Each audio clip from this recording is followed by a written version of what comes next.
a flame that lit our way through abolition, the Civil War, suffrage, the Great Depression, world wars, civil rights. That sacred flame still burns. Now in our time, as we build an America that is more prosperous, free and just. That is the work of my presidency, a mission I believe in with my whole soul. But first, we must be honest with each other and with ourselves. Too much of what's happening in our country today is not normal. Donald Trump and the MAGA Republicans represent an extremism that threatens the very foundations of our republic. Now, I want to be very clear up front. Not every Republican, not even the majority of Republicans are MAGA Republicans. Not every Republican embraces their extreme ideology. I know, because I've been able to work with these mainstream Republicans. But there's no question that the Republican Party today is dominated, driven, and intimidated by Donald Trump and the MAGA Republicans. So my subscribers know I'm not a big fan of Joe Biden. I look at him as a liar, a fraud.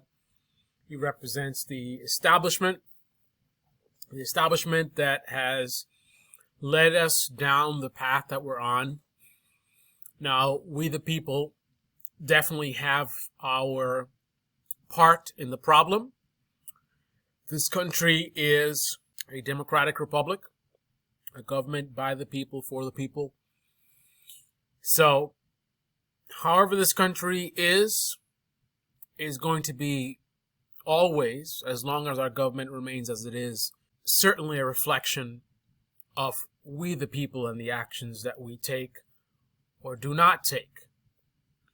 Now, Biden has been doing a lot of stuff lately that someone who is left-leaning as myself would appreciate, but I don't give him much credit at all because I see it all as an act of desperation, which I predicted long ago that he would do in the final hour, because dragging his feet after so many people voted for him based on his promises after a Trump presidency would only solidify the reality of a second Trump term.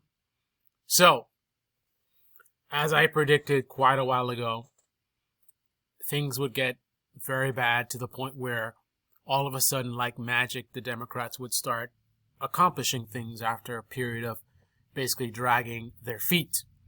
And here we are, as predicted, student loan debt forgiveness and all this mumbo jumbo somehow is magically happening. So I don't give Biden a lot of credit. I will admit I'm biased against Joe Biden. Certainly am biased against Trump for sure, far more than I am against Biden. But regardless, I do have a bias against Biden. So I may be being a little bit harsh on him, but I really doubt it.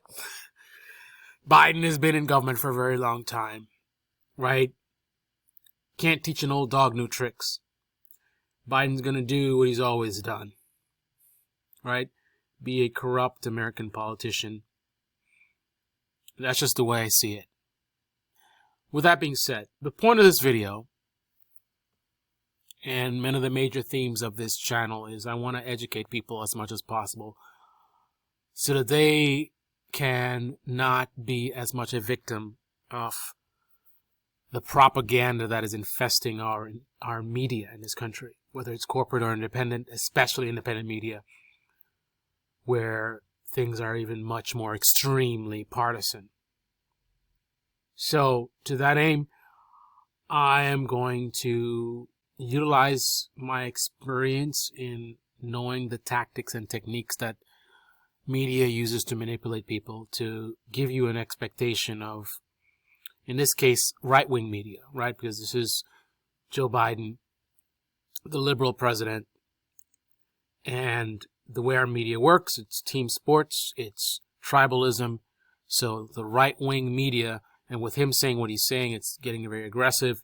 Right-wing media, the most profitable approach is to sort of fire back, right?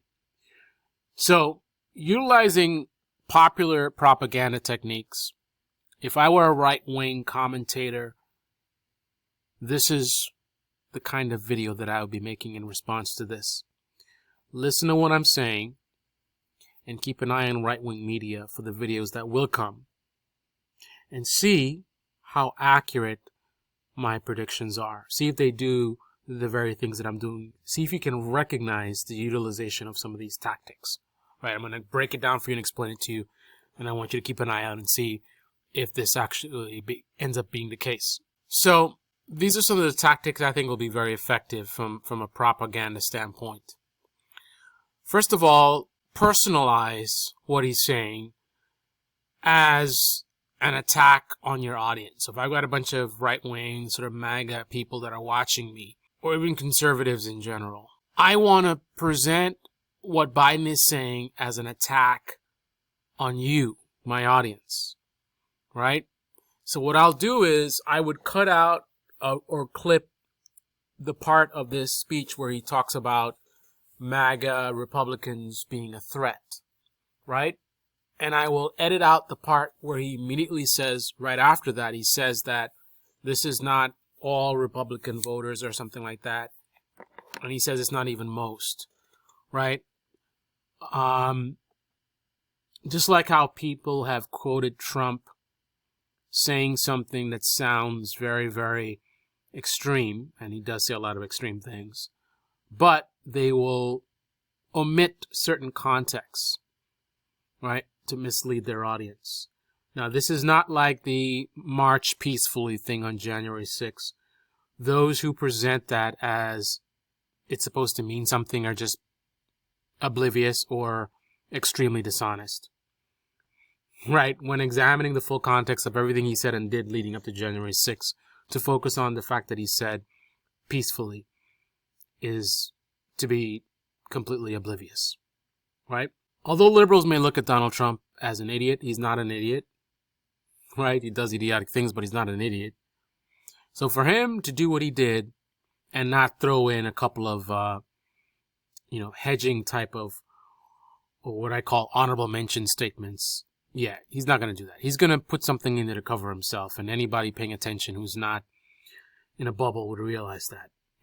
But I'm going to remove that context that he specifically stated he's not talking about all conservatives, all Republican voters. He's talking about a very specific part of the right who are extremists. Just like you have extremists on the left, you have extremists on the right. The only difference is these extremists are in power, right? We don't have any Antifa person in the Democratic Party that is a major voice, right? But you do have that on the right. You have QAnon people that are winning elections. You've got people that represent the most extreme that are in power or close to power. So that's one of the first things that I'm going to do. Additionally, I would ridicule his assertion that, and again, I think making it personal will be very effective. Because once you make it personal, then I can really get the emotions of my audience where I need it to be, right? Because they're going to be very defensive and upset and angry, and how dare he, right? They're going to feel persecuted, right? So I want to make them feel more and more persecuted to get them more angry. That's going to maximize my engagement. I'm going to get great comments. They're going to share the video. They're going to come back for more. So I'm going to ridicule his idea of saying that you guys, I'll speak directly to my audience, say you guys are a threat. And then I will also try to make an argument about he's being hypocritical because he said he wanted to be the unifying president. How is he unifying the country? By going after, regular Americans who are simply wanting something better than what they've gotten, which is fundamental to our democracy. But of course, I wouldn't use the word democracy. I will try to redirect and find something to be the real threat, right? I would say things like families are struggling to pay the rent and they can't, afford gas, to put gas in their cars and all this kind of stuff. And, Taiwan, I think, just shut down some Chinese drone. So we might be looking at World War III. But none of that stuff matters. Ukraine and Russia, any moment, nuclear bombs could be going off, could be the end of the world. But Joe Biden thinks you are the real threat. Not Russia, not China, right? Not World War III. The real threat is you, simply because you want this country to not be destroyed and not be turned into some kind of a socialist madhouse. You don't want to be taxed to death. You want to be able to afford gas. You want to be able to, to afford to feed your family. Like, these are the things what Americans are concerned about. And what's Joe Biden doing about it? Nothing. Americans are concerned about the open borders and all of these immigrants flooding into the country, taking jobs and just hurting the country. And instead of addressing the things that Americans really care about, Joe Biden is here with this divisive rhetoric. Probably want to refer to the Black Lives Matter protests, all of the burning down of American cities and all of the murders and increasing crime all over the country, right? In these liberal cities. But no, don't worry about any of that stuff. The real threat is you, simply because Joe Biden doesn't agree with your politics, right? That's the way I would frame it. Very, very personal, deflecting, trying to talk about other things. I'm not going to want to address the things that he's talking about, the extremism, right? Any of the stuff he's complaining about, I'm not going to want to talk about it at all. I'm just going to mock it and pretend like what he's saying doesn't have any merit whatsoever. And I'm going to try to redirect the conversation to other, like, popular right-wing talking points, things that I know my audience will react to, right? Open borders and CRT and our kids in school, being indoctrinated and groomed into, LBGT, whatever, blah, blah, blah, right? This is stuff that I know these are winners, right, in terms of rhetoric to a right-wing audience. So I'm going to focus on the talking points that get the most engagement. And I want to present myself as the hero to my audience, right? Here's a liberal guy who's attacking you guys, and I am going to stand up for you. I'm going to call out Biden's hypocrisy. I'm going to call out the left and how evil they are and how violent they are. And this is Orwellian, the Democrats projecting and blah, blah, blah. And let's talk about the real problems that Joe Biden doesn't want to address and blah, blah, blah, blah. And yeah, so that'll be the approach that I would take and I think would be very, very effective. And then obviously I gotta present that none of this stuff is new, right? So no coincidence that just before the midterms, now he's all of a sudden, oh my goodness, the Republicans are a threat, right? And again, I would reiterate the personalization that Joe Biden is attacking you, right?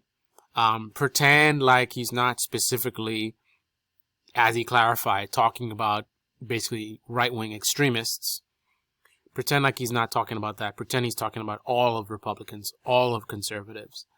And keep hammering that point over and over again. So make this, it's all political, aka political. I don't know why I just said aka political, but whatever. It is all political, and this is all about the election. Joe Biden is a failure. Even the left doesn't like him. His poll ratings are very low. So this is what Democrats do. They can't win, so they cheat. So he's going to use divisive politics to scare his voters into voting for him and Democrats. And ultimately, that's what this is all about. What a joke, blah, blah, blah. So that's what I would do if I were a right-wing commentator. So you can look and see what the response videos are going to be, and they're coming. Ben Shapiro, Steven Crowder, Tim Pool, Blaze TV, Fox News, Newsmax, AON. Like they're all going to make response videos to do what they do, which is their GOP media. So they've got to defend the GOP. And, they also obviously trying to make as much money as they can, and this is the way to make the money. Again, a key element is they're not going to want to discuss the realities of some of the stuff that Biden is talking about. All right? Dance around it, deflect, change the topic, personalize this, and go after Biden and the Democrats and the left hardcore. They're the real terrorists. They're the real extremists. They're the ones that are out of control. It's not us. We're the good ones. Right? We didn't support a president that was super divisive, unlike Joe Biden. Trump never said anything that was divisive to anyone. He's the nicest guy ever. It's the Democrats who support this kind of division, tearing apart of our country, right? We would never support a president who talks bad about American cities, almost as if there are other countries. Right. This is the Debate Me channel. Debate me in the comment section below. Click on the like button, subscribe, smash that bell. Be well. Comment below. Let me know. Do you think my assessment of what is to come is accurate? Do you disagree? And in the future, if you've seen any videos that have been posted by right-wing media, which is going after this speech, how close did I get? How far off was I? Tell me the name of the video. Post a link if you can. And I'll be curious to see what you found. Thanks for watching.